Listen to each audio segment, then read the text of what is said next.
Muita gente me pergunta como foi descobrir um câncer de mama com apenas 28 anos de idade. E é isso que eu quero te contar nesse vídeo de hoje. Como foi para mim receber esse diagnóstico de câncer sem histórico na família, não tendo uma vida desregrada, não sentindo dor, não sentindo sequer o próprio nódulo na mama.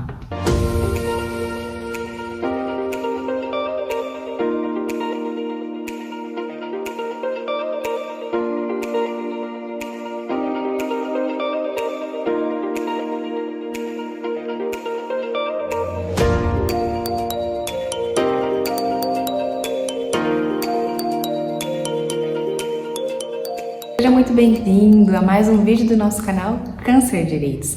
Eu sou Natália Scalabrini e nesse vídeo de hoje eu vou contar para você como foi descobrir um câncer de mama aos 28 anos de idade. Eu já contei para vocês que eu sou formada no curso de Direito. Se você ainda não sabia dessa informação, dá uma geral aqui no canal quando esse nosso vídeo terminar, que você vai encontrar muitos outros vídeos sobre os direitos do paciente com câncer que vão com certeza te auxiliar nessa jornada do câncer e pós-câncer. Desde lá de trás, na época da minha faculdade, eu já desejava no meu íntimo me tornar uma advogada pública. Eu sabia que esse ia sim ser um caminho muito longo e também muito difícil, mas isso não me desencorajava. Eu sabia que eu tinha que estudar muito para chegar onde eu queria e eu fiz isso. Comecei a fazer isso já durante a própria faculdade. Me dediquei muitos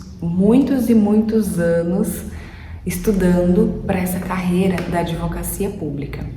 Foram mais de 5 anos estudando até que finalmente deu certo, fui aprovada, consegui entrar num cargo público na advocacia pública, que já era o meu desejo desde lá dos bancos da faculdade quando eu entrei no curso de Direito. Para você que está aqui me ouvindo rápido falando sobre isso, pode parecer que foi uma conquista qualquer, mas não foi. Foram mais de 5 anos estudando diariamente para alcançar esse objetivo do cargo público. Eu realmente me dediquei muito, foi muito sofrido, foi muita dedicação. Quem já tentou estudar para um concurso público, para um cargo público, sabe um pouquinho do que eu estou falando. A jornada não é fácil.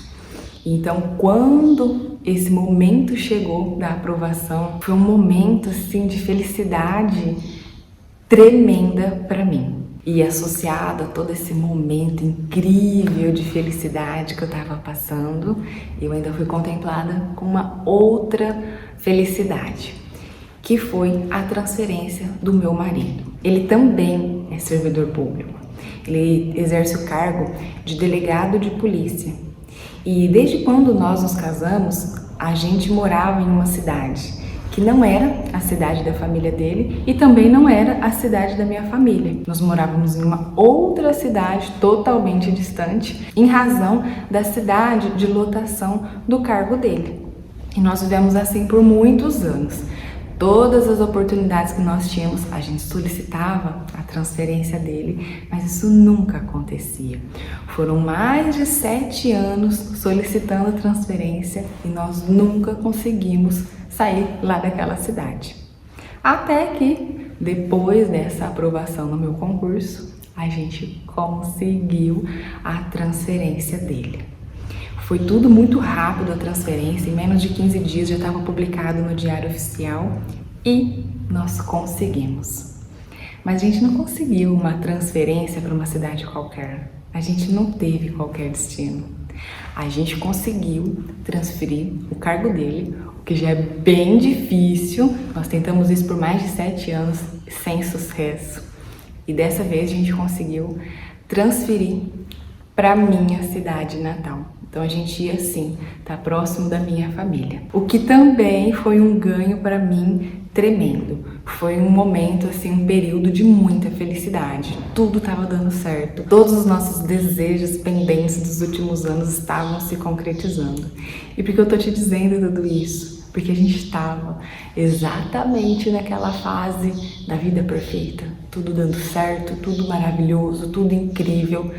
tinha espaço para um câncer na minha vida. Não tinha espaço sequer para eu pensar em câncer na minha vida naquela fase. Estava tudo dando certo, estava iniciando a minha vida na carreira pública, que foi o que eu sempre decidi, sempre desejei. E como estava tudo maravilhoso, a gente decidiu ampliar ainda mais esse momento. E foi quando nós decidimos tentar engravidar. Nessa fase que a gente decidiu engravidar, eu tinha 28 anos.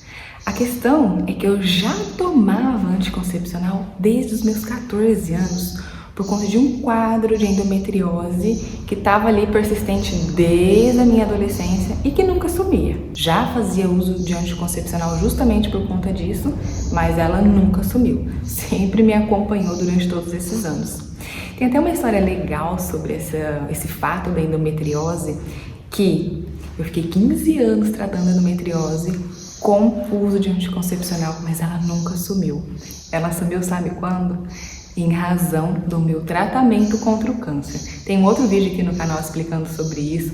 Se você já teve um histórico de endometriose, dá uma olhadinha nesse vídeo que vale a pena. E como eu fiquei um período muito longo fazendo uso de anticoncepcional, eu não achava certo com o meu corpo tirar esse medicamento de uma hora para outra, sabe? Parar de tomar do nada. Porque, querendo ou não, eu fiquei metade da minha vida fazendo uso do anticoncepcional. Então, eu achava mais prudente visitar um médico para que ele me dissesse se eu já podia parar de tomar o anticoncepcional.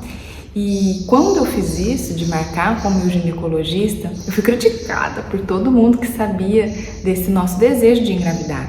O que todo mundo me falava era: para de tomar o remédio que você vai engravidar. Só que eu nunca me senti confortável com isso.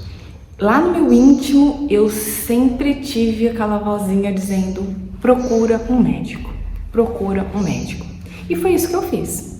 Não dei ouvido para ninguém, fui lá e procurei o ginecologista para que a gente fizesse os exames. E nessa consulta foi exatamente isso que ele fez. Pediu vários exames. Esse já era o ginecologista que me acompanhava há muitos anos, já me conhecia, já conhecia o meu histórico e pediu todos os exames para ver se o meu corpo estava saudável e ok para receber uma gestação. E eu fiz todos os exames que ele solicitou, levei. Foi lá, no retorno dessa consulta, que em um dos nossos exames a gente recebeu a notícia de um câncer de mama. Totalmente inesperado. Eu não tinha dor, eu não tinha histórico na minha família, eu não tinha uma vida desregrada, eu não consumia álcool e eu nunca fumei. Estou dizendo isso porque são fatores que aumentam o risco para o desenvolvimento do câncer de mama e eu não tinha nada disso. E outro fator que contrariava era a minha idade, 28 anos. Tanto que quando o médico foi solicitar esse ultrassom de mamas, ele falou: vou pedir só um ultrassom, porque você não tem idade para fazer mamografia. E ainda assim ele foi cauteloso de insistir nesse exame. Eu me lembro até hoje que no exame constava: carcinoma ductal invasivo, grau 2.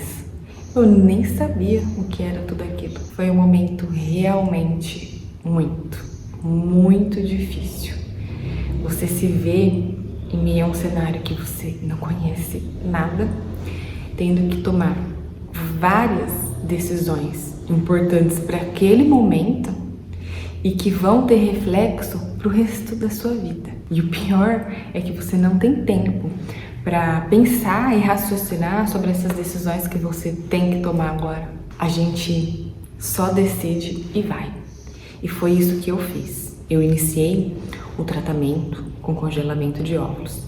Tive vários problemas durante essa fase.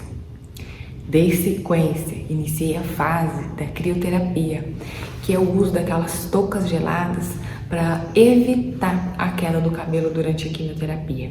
Tem alguns vídeos aqui no canal falando sobre a minha experiência, modo de usar a touca. Se você vai iniciar a quimioterapia e quer saber um pouco mais sobre esse assunto, vale a pena assistir esses vídeos. Depois dessa fase introdutória, o primeiro passo efetivo do tratamento foram as quimioterapias. Foram 6 meses de quimioterapia em 16 sessões. Foram 4 quimioterapias vermelhas, e eu iniciei por elas, e depois 12 quimioterapias brancas. 2 semanas depois de ter concluído as quimioterapias, eu já fui para a cirurgia.